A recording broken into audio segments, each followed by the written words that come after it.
Welcome everyone to our last edition of On Track for 2020. What a crazy year it's been. Certainly no one anticipating the events that would happen this year, and it just shows you that all predictions or forecasts are fraught with danger, and even though we'll still continue to make them. So this On Track is for the end of November, and I'm recording this in the office on the 23rd of December. And I want to take the time to wish all our clients and all our associates a really wonderful Christmas. It's been a crazy year. Hopefully you get some family time. I know that's been disrupted with recent lockdowns, not so much lockdowns, restrictions around travel from New South Wales, but I hope you're spending some quality time with people you care about, and all the best from our team here at McGregor Wealth Management. Just a quick general warning advice. So this update is designed for clients of McGregor Wealth Management, in particularly who invest using our care methodology and process. If you're seeing this and you're not a client, feel free to enjoy the contents, but you should get advice before you act on anything contained in here. So today I'm going to go through some economic news, and we've got a lot of good news coming through at the moment. I'm going to put in context, we've had a crazy market. November was up 10% in the Australian market, one of the best on record ever. Quite amazing. I'm going to update on all the key markets. I'm going to talk about the care returns, and I'm going to look forward to 2021 based on some research by our good friends at Vanguard, and as usual, put all the news into perspective. So in terms of that news, we saw markets jump up around 10%, particularly in Australia. In November, off the back of two big things predominantly. The 3 vaccines that were first successfully announced, and then it's been amazing how quickly they're already being rolled out. We saw footage of Joe Biden and Fauci getting vaccinated on TV. So we're rapidly rolling out around the world. The UK, US has started. Australia, they're scheduling for March. So we get to watch for a little while. And that caused the share market and the resolution of the US presidency, although he's not in until he's in on January the 20th, but it seems a highly 99.99% likely that we have a change of president. And that all those things caused the market to jump up 10% from about the 3rd of November through to about mid-November. So quite a big jump, as I said, one of the biggest ever in terms of a month, that just shows you how crazy it is to be out of the market and try and time the market. You miss those months and you miss the whole year's returns effectively. So on the COVID front, we've seen cases soar around the world, particularly in the Northern Hemisphere as they come into winter and Christmas. Well, they're well into winter at the moment. And we've seen lockdowns in London and UK, Europe, California, and more, and the numbers are crazy. I think we're up over 350,000 deaths in the US, and it kind of feels very lucky that we're in Australia, and it makes our cases seem quite insignificant, even though some of our states are still reacting to very low cases with border closures, etc. But I'll leave that to be argued out. We'll see what happens in the new year, but let's hope these cases come under control in Australia quickly. As we've always said, the vaccine is the game changer here. So as I believe, as the markets believe, what the vaccine will do is, one, it will build up immunity or lessen the impacts of COVID. And the biggest impact, it'll stop us worrying about one thing. So never before in our history have we focused on one issue relentlessly like we're focused on COVID. So we're seeing some good economic news, particularly in Australia. The September figures from the government came out, and it shows GDP up 3.3% for the quarter. That technically takes us out of recession. It was one of the quickest recessions ever on history.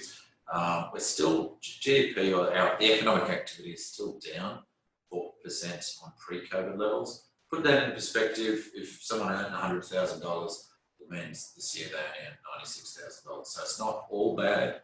And for the people that have been on the right side of that, the year has actually been pretty good. And there are some that are obviously suffering, particularly in those travel and face-to-face sort of industries. Unemployment is falling, and they're now forecasting that to get down to about 5.1% to the end of 21. So that'll take it out of the problem zone, which, and keep in mind, we went up probably over 10% at the peak of COVID. So we're seeing that come back reasonably quickly. It's still above that at the moment, but it's going to drop towards that. And we've seen houses spend. So household consumption, which the measure of you and I out there spending, it was up 7.9% for the quarter. It was down 10%. So this doesn't quite take us all the way back there, but it's a very good sign. And we've all seen our trade war with China telling us there's no trade war, but not accepting our coal, wine, barley, and other imports into China, even at the expense. And we're seeing China's own people with power restrictions during their winter because China won't buy Australian coal. They want to save face. They're wanting to punish us for, well, they've listed about 14 things, including being the ones who instigated the investigation to how COVID started. We're going to have to live with this for a while. We're already seeing some of our industries pivot and look for other export markets, and it will be a big factor for the next few years, I suspect, for some industries. And the good news on that front is, COVID's taught business to be very flexible and to move quickly, and the good businesses will do that. There'll always be some that suffer. Financial markets, in terms of particularly interest rates, no real change. We're super, super low still, with cash rate at 0.1%, bank bill rates almost zero, 10-year government bond rates at 0.96%.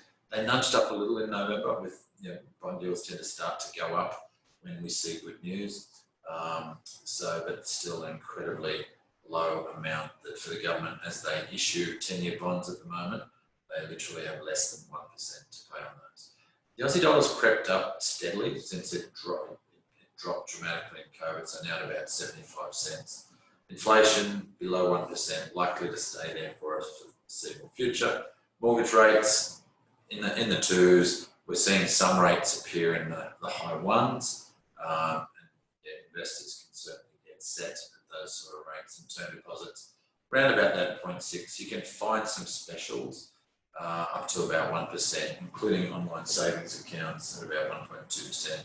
If you're willing to chase around and move your money to get that extra 0.4% and the whole 1%. To put that in perspective, a couple with $1 million in the bank would be earning, at 1% only $10,000, while someone with full Centrelink gets $37,000, and that couple with $1 million in the bank would get so kind of crazy.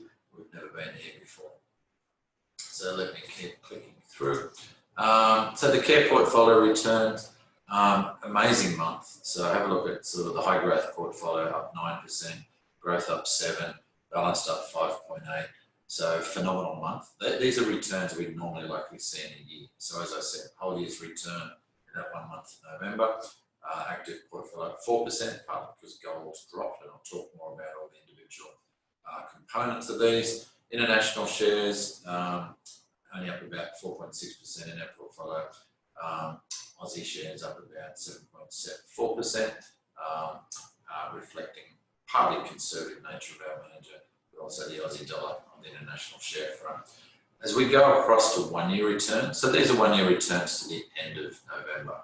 And we can see it's been a write-off of a year, but not really a negative year except on the share market front. So for a diversified client, for diversified portfolios, the highest returns from the conservative portfolios because they have the least shares, but even the high growth portfolio is positive at the moment after 12 months. And as we move out to 3 and 5 years, you'll see more normal returns. In fact, the 5-year returns are about bang on with what we would use in your plans, that inflation plus just over 4% for balance, 5% for growth, 6% for high growth. And for the 3-year returns, this is about what I would be expecting over the next few years. And I'll talk more about what some of the researchers are expecting. Keep in mind, inflation is probably close to 1% here. So we've still got very decent returns considering what we've been through. So to put it all in context, our framework and those stages the market goes through, the boom, the bust, but most of the time in the wall of worry. We've been through our little bust, our mini bust. We're now firmly back in the wall of worry as we worry back up the hill. And this bottom left shows what a crazy year it's been, that sheer vertical fall where we dropped 36%. So the ASX 200, which started the year at about 6,700, got up to about 7,200, and then as Wuhan came out, dropped about 20%. We in the West thought that might have been the end of it, but then Italy and New York and down we went. We bottomed in Australia at about 24th of March, a low of 4,563, and as governments around the world announced their responses, particularly Federal Reserve, Reserve banks, the money printing, and the spending of governments, we saw a quick bounce back.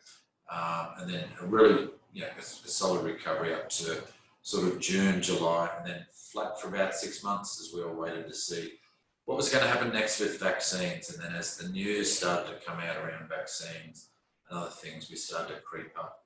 And yeah, this bottom here where you can see my arrow at the moment was about the time of the US election, and it was about the time the vaccine announcements started to come out on the 3 vaccines, and bang, up we went 10%. To finish the year at about, or to finish where we are at the moment, about 6,599. So slightly down for the year. Keep in mind that that ignores the dividend, which will put that slightly up for the last 12 months at the moment. This does take into account December. We've sort of rated the market as just a little bit above fair value at the moment, but it's very hard to rate that because so much does depend on the news. But it's certainly a safe time to be investing. For large sums of money, we're still averaging in. Some of that just to minimise the chance of picking a bad time. And yeah, so this cycle is effectively almost at its completion. It'll be one of the quickest cycles in history to get back to that period of time. We should pass through that previous high, you would think, sometimes next year, so we'll make the whole cycle about a year. Extremely short, but that's because it was a health-induced cycle, not a financial cycle. Normally we have that boom bust, but in this case we hadn't had a boom, we just had the bust because of the health crisis. So we didn't get to that FOMO level beforehand. We certainly got to fear in March and April.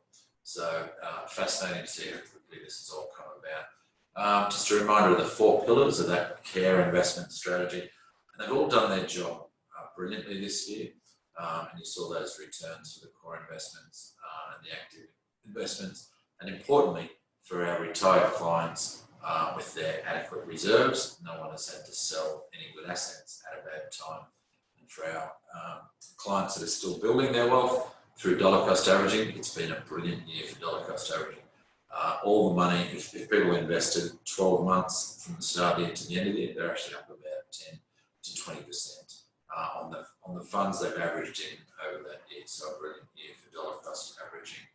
I won't go through these. I'm going to spend some time talking about forecasts for next year, but congratulations to all our clients who resisted any urge to panic. We had zero panicking amongst our clients, so congratulations on sticking with your plans. That's led you to enjoy some good returns and recover us back to normal, ready to resume the normal pattern of good quality growth.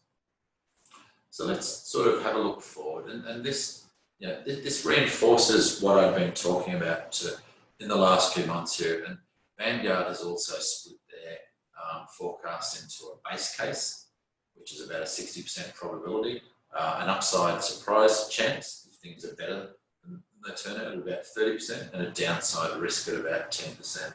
So on the top left here, the 3 big things they've used in their research are these concepts of immunity gap, which is the gap of the population that remains susceptible to COVID. And that is people who haven't caught it or who haven't been vaccinated. So when they're doing their analysis, they're looking forward to how quickly people are going to get vaccinated. And you'll see on the bottom right here, the difference between the 3 scenarios on the immunity gap is that we make little progress on infection immunity, whereas the base case is that the major economies around the world achieve infection immunity by the second half of 2021, and that will be partly through people having caught it, but mostly through the vaccine having fairly effectively in those leading countries by the end of 21.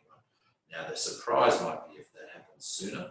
If they're able to roll out vaccines in the first half, we might see some more upside in the economy. So the top right here shows GDP, global GDP, and it shows that decline from pre-COVID levels. So the zero line is pre-COVID levels, and then the baseline is what's happened so far, with GDP dropping almost 10% around the world, recovering back but still below, about 4% below the pre-COVID levels. And then it's Vanguard's attempts to predict where GDP will go. These are very similar, by the way, to the Australian Treasury, the government predictions. They're very similar to what we've been talking about for the last 3 months and through the deeper research. Vanguard, one of the biggest fund managers in the world, they're one of the biggest economic teams. So yeah, it's great to get confirmation from a lot of research that these guys have done, thinking along the same way. So that base case shows GDP returning back to pre-COVID levels, probably earlier than we thought, mid-21. Initially, we were all talking about late 21, so it looks early. If that vaccine is slower rolling out, or if it's less effective, then that downside pushes that into late 21. And the upside is if it rolls out earlier. Now, just a reminder, this is the economy, and the economy and the market are two different things. The economy is actually quite boring. So this downturn of 10% is effectively the biggest downturn since 1929. So, and we saw that led to a 36% downturn in the market. So the market reacts more violently than the economy, and we're going to see that recovery. So I've been talking a lot about how it would be quite rational for markets to get back to pre-COVID levels when the economy gets back to pre-COVID levels, which we're now talking about mid-year next year. So keep in mind the market looks forward in anticipation. So as it absorbs the same information that all these researchers are absorbing, that is partly why the market jumped so much in November. And we may have used up a few of the next few months' returns, but it puts us back into a position where you would think in the first half of next year, the economy will start to be nudging pre-COVID levels, and it's looking likely the market may as well. But the market will always be looking ahead, so we'll be looking ahead to the next stages, and for the market to move dramatically up or dramatically down from here would require either unexpected good news for it to move up or unexpected bad news for it to move down. The little day-to-day news will cause minor movements up or down, around the 5% mark, but it will take sort of unexpected news to throw that around. Januaries are traditionally good months as people take a break, come back from that break with optimism. So Januaries are often a good month, but not always. You can't predict any of those things as always. But yeah, Vanguard predicting that we're coming back. We're certainly, if you liken the economy and the markets as seasons, we've had a deep, dark winter, and we're coming back and we see spring emerging at the moment towards the new year. Some other interesting numbers from Vanguard. This is the Australian side, so we didn't drop by as much. You see globally we dropped by 10%, Australia only dropped by 7% pre-COVID levels. It's got us recovering slightly before, also mid-21, potentially higher, and getting back to those pre-COVID levels. This is fascinating, potentially by the end of 22, which will have meant we've recovered back to the position that the economists were forecasting before COVID hit. Vanguard also make an attempt to predict sort of 10-year returns. And these are gross returns before inflation. So as we go through these, keep in mind that inflation expectations are very low, probably sub 1%. So you can see here for Australian shares, they've got a range of returns for the next 10 years between 4 and sort of 9 to 10%, with a median variation there, a likelihood of around 7. Now, keep in mind, this is economists predicting markets based on rational factors, and that ignores what I call the animal spirits. You've got the bull markets, the bear markets, the fear and the FOMO.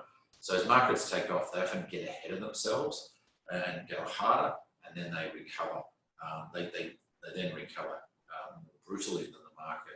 So these are what they would expect. And when you look across, US markets slightly lower, Australia, global markets in that sort of 6 to 7% range. So if you put an average across that, it sort of says international share markets, including Australia, say that 6 to 7% range. If you take off inflation, that's consistent with the long-term planning that we do on inflation plus 5 to 6% for growth, high growth, and about plus 4 to 5% for balance. So this gives us no reason to change our assumptions that we have in our plans, and I do believe there's some upside if we come out of this with more optimism. And keep in mind, we may get some higher returns earlier, followed by some corrections as we start to raise interest rates as well, and that's when our process becomes more important than ever with rebalancing, topping up reserves, and dollar cost averaging. So to go through the numbers, for Aussie shares, look at that, 1 month, 10.23%, absolutely fascinating. The month of November, one of the best on record. That is a whole year's return. If you look at the long-term historical and 30-year returns, the last 30 years, about 9.5% from you. We just had that in 1 month. Didn't push our 1 year up, so 1 year is still slightly negative for the year to the end of November. We may end up being slightly positive when December actually rolls around. But for the 3 and the 5 year, they're in the zone that is pretty normal for planning. In fact, you could probably say 7 to 9% is exactly where you might expect them sort of going forward, slightly less with that lower inflation. The top 3 companies, and you'll see down the bottom here, the top 10, but they rotated a lot during the year depending on iron ore prices. If iron ore prices keep going up, BHP may regain number 1. This is based on market capitalisation. So as we speak, the banks have had a little bit of a comeback. So Commonwealth Bank is back as the number 1 company by market capitalisation, but not by a lot. It's at 146 billion, CSL at 131 and BHP at 126. 3 very good companies that are in effectively all of your portfolios to a large degree, and we've seen that rotate. All of them positive for the year. Commonwealth Bank only up 2% for the year, CSL only up 3.6%, BHP up 9%. And you can see amongst that top 10, look at Fortescue Metals up 117% for the year. And that's a pure iron ore company. So that shows you that iron ore kept up well, and it's actually doing great things for Australia's economy. Governments make extra taxes off that iron ore trade, and it spreads into our GDP. The jobs. Westpac, look at that, Westpac down 19% compared to Commonwealth Bank at 1%. So all this ever points at is that massive need for diversification again. And you see the 1 year chart and the 3 year chart, the 5 year chart, sorry, I won't dwell on that. But yeah, defined by that big drop with COVID. US shares, same story on the charts, but all positive. So that 1 year return, not as high as Australia, 6.93% the month of November for US shares, but the US shares have actually achieved a kind of normal return for the year at about 9.3, which is bang on what they've achieved for the last 30 years, below what they had achieved for the previous years. And the US market's starting to look a little bit over fair value and starting to knock on the door of expensive. But I will point out again that all those valuations are so dependent on interest rates. And if we assume interest rates are staying low, then valuations are very much fair at the moment. And interest rates will go up eventually, but at the moment it seems to be a long way off. And that's the next chapter for forecasters, is working out when do we start to see interest rates coming up to slow the economy down. But not in the next year, and maybe not in the next 2 years. But as I said at the start, beware of all forecasts because you never know what the world brings. US small caps at fair value. US small caps status similar to Australia. Big drop, massive recovery in November, up 12%. And its long-term returns, 5 year returns 9%, 10 year about 14%. We'd expect about 12% long-term. Historically with inflation at 2%. Small caps do perform better. That's why we have them in the portfolio. They are more volatile, as we've seen this year. Global leaders, this is the top 100 companies in the world. So this includes the the Microsoft, the Apples, the Amazon, the Googles, the Facebooks. So yeah, a good month, about 6%. A good year considering, positive 7.86%. Keep in mind, this is the Australian dollar version. So, and the Australian dollar ironically has ended up not too far off where it started, but it did drop to a low below 60 cents in late March. But these companies have served us well in the portfolio again and delivering what we would expect. Emerging markets has recovered reasonably well to be positive for the year, about 7.5%, up about 4% for the month, and consistent returns over 1, 3, 5 year periods. We still think maybe a little bit under fair value, a little bit cheap, and we should see some good results out of emerging markets. Keep in mind, emerging markets, two big drivers, that's going to be China and India, which have both done pretty well economically during COVID, particularly in the comeback. China is actually reporting pre-COVID GDP levels right now, which is fascinating. Gold is the flip side of everything else. So gold had a negative month, down 10%. You can see that in the chart. As that news came out from the US election and then the vaccines, it did the opposite of what the share markets did. So the world pretty much breathed a sigh of relief that some of the troubles might be fading away. So that takes the pressure off gold. We still enjoy having gold in the portfolio. We still think with all the money printing going on around the world, gold acts as a quasi-currency as well. So it acts as an important part of that active portfolio, but a negative month for gold. I don't ever mind negative months for gold because they're normally accompanied by positive months for everything else. And gold is a relatively small part of your portfolios. Property markets, absolutely fascinating. And around the country, we're seeing, you can see the month all green. So, Adelaide up 1.3%, Perth up 1.1%. And within each market, there's a lot of sub-markets. We're hearing stories in some areas of markets up 10% in a month. And at the end of the day, it comes back to these national averages. For the year, Melbourne's finished the year down slightly. Well, this is to the end of November, of course, but 1.4%. So not a lot. So the doomsdayers that predicted Australian property prices to fall 10 to 30% during COVID have once again been totally off the market. They continue to misunderstand Australia's love affair with their properties. We're seeing a lot of activity in the property market, lots of turnover. I was talking to a friend of mine who owns a local real estate agent, and they just have no stock. So all the stock they've had is sold out. And this is a common story amongst real estate agents. So a great time to be selling your house because you'll have lots of competition. But there's lots of people buying, and that's why we're seeing these increases. And when we look further afield at the Heron Todd White National Property Clock, look at where nearly everyone is in this cluster of a rising market. So we're seeing rising markets pretty much across the board, with some exceptions. But yeah, this wasn't like this a year ago. So we're seeing some good growth. And it's partly because, well, once again, low interest rates, as we look and analyse properties for clients that are buying properties, it's almost impossible to be negative geared at the moment.